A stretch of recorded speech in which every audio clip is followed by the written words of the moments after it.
এই দুটো ইলিশ মাছ আজ বাজার থেকে নিয়ে এসেছে। এরপর আমি প্রিপারেশনটা করব।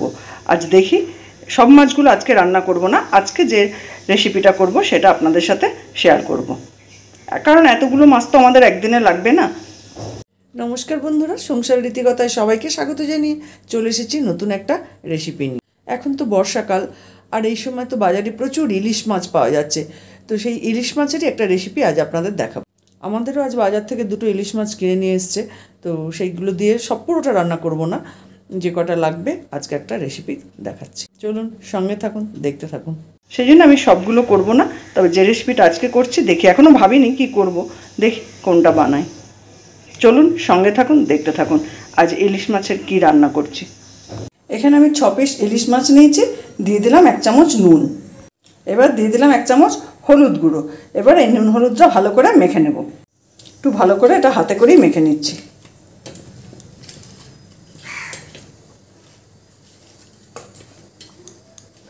নুন হলুদটা ভালো করে মেখে নিলাম। এখানে আমি নিয়েছি 2 চামচ কালো সর্ষে, 1 চামচ সাদা সর্ষে, আর এই একটা কাঁচা লঙ্কা। এবার একটা পেস্ট বানিয়ে নেব। এখানে একটা প্যান বসিয়ে দিয়েছি, আর প্যানে দিয়ে দিলাম সর্ষের তেল। এই রান্নাটা কিন্তু পুরোটা সর্ষের তেলেই হবে। পরিমাণ মতো সর্ষের তেল দিয়ে দিলাম। তেলটা গরম হয়ে গেছে, এবার আমি নুন হলুদ মেখে রাখা ইলিশ মাছগুলো দিয়ে দিলাম। 6 পিস মাছই আমি দিয়ে দিলাম, তবে খুব বেশি কড়া করে ভাজবো না, ইলিশ মাছ বেশি ভাজলে ভালো লাগে না, একটু হালকা করেই এপিট ওপিট করে ভেজে নেব। একটা দিক ভাজা হয়ে গেছে, এবার আমি একবার উল্টে দিলাম, এই দিকটা আর একটু হয়ে যাক, তারপর নামিয়ে নেব। মাছগুলো ভাজা হয়ে গেছে, এবার আমি তেল থেকে তুলে নেব। মাছগুলো ভেজে তুলে নিয়েছি। ওই তেলের মধ্যে দিয়ে দিলাম 1 চামচ কালো জিরে। যে আমি যে সর্ষে আর কাঁচা লঙ্কা বেটে রেখেছি, এবার এটা দেব, তবে এটা আমি একটু জলে ছেঁকে নিয়ে দেব।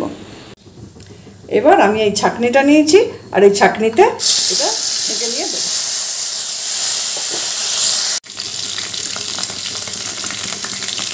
এটা ছেঁকে নিয়ে দিচ্ছি যাতে আর কি সর্ষের খোসাগুলো না যায়, তাই এটা আমি এরকমভাবে ছেঁকে নিয়ে দিচ্ছি।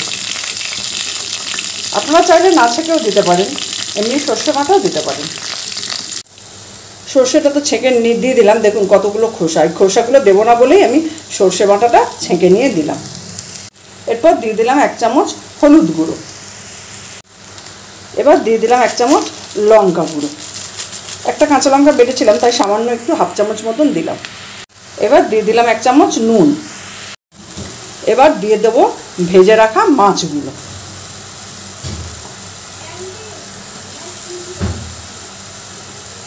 সব মাছগুলো দিয়ে দেব।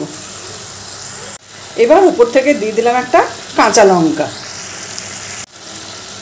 আর দিয়ে দিচ্ছি একটু সর্ষের তেল, 1 চামচ দিলাম।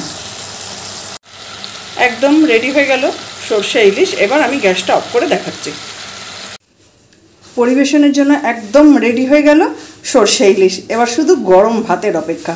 গরম ভাতের সাথে এই ইলিশ মাছের প্রিপারেশনটা এত ভালো খেতে লাগে যে মুখে যতই বলি খুব কম বলা হয়ে যাবে। দেখে তো বুঝতেই পারছেন কত সুন্দর দেখতে লাগছে, এটা খেতেও কিন্তু দুর্দান্ত লাগে। আমার তো এই ইলিশ মাছের এই প্রিপারেশনটা দিয়ে 1 থালা ভাত খাওয়া হয়ে যাবে, আর অন্য কোনো কিছু আজকে আমার লাগবেই না। ইলিশ মাছ আমি এমনিতেই খেতে ভালোবাসি, আর এই প্রিপারেশনটা হলে তো কোনো কথাই নেই, আমি এটা দিয়ে ভাতটা খেয়ে ফেলবো আজ। তাহলে আর দেরি না করে খেতে বসে যাই। আমার আজকের এই রেসিপিটা ফলো করে আপনারাও বাড়িতে একদিন বানিয়ে দেখতে পারেন, খেতে কিন্তু ভীষণ সুন্দর হয়। আর বাড়িতে বানালে কমেন্ট বক্সে জানাবেন কেমন হয়েছে, ভালো লাগলে একটা লাইক দেবেন। আজ আমি ইলিশ মাছের যে রান্নাটা দেখালাম, দেখলেন কতটুকু সময় লাগলো, কত কম সময়ে আর কত কম উপকরণ তো নেই বললেই চলে। কত তাড়াতাড়ি রান্নাটা হয়ে গেল। এটা গরম ভাতের সাথে খেতে কিন্তু ভীষণ ভালো লাগে। সর্ষে ইলিশ আপনারাও তো অনেকেই বানান, আর আপনারা কে কীভাবে বানান সেটা একবার কমেন্ট করে জানাবেন, তাহলে আমিও জানতে পারবো যে আমি যে পদ্ধতিতে বানাই তার বাইরে গিয়েও আরও কিছু বানানো যায় কি না। আমি তো এইভাবেই বানাই, আর এটা আমার খেতেও ভালো লাগে। আপনারা কেমন করে বানান সেটা একটু জানাবেন। আমার আজকের রেসিপিটা কেমন লাগলো জানাবেন। ভালো লাগলে একটা লাইক দেবেন, শেয়ার করবেন, অন্যদের দেখার সুযোগ করে দেবেন। যারা আমার ফেসবুক পেজ থেকে দেখছেন পেজটা ফলো করে নেবেন, যারা আমার ইউটিউব চ্যানেল থেকে দেখছেন তাদের অনুরোধ করব চ্যানেলটা সাবস্ক্রাইব করার জন্য। আর অলরেডি যারা সাবস্ক্রাইব করেছেন, আমার সঙ্গে আছেন, পাশে আছেন, তাদের তো অসংখ্য ধন্যবাদ। এইভাবে আমার সঙ্গে থাকুন, পাশে থাকুন, সবাই ভালো থাকুন, সুস্থ থাকুন। দেখা হবে অন্য কোনো দিন অন্য কোনো রেসিপি নিয়ে।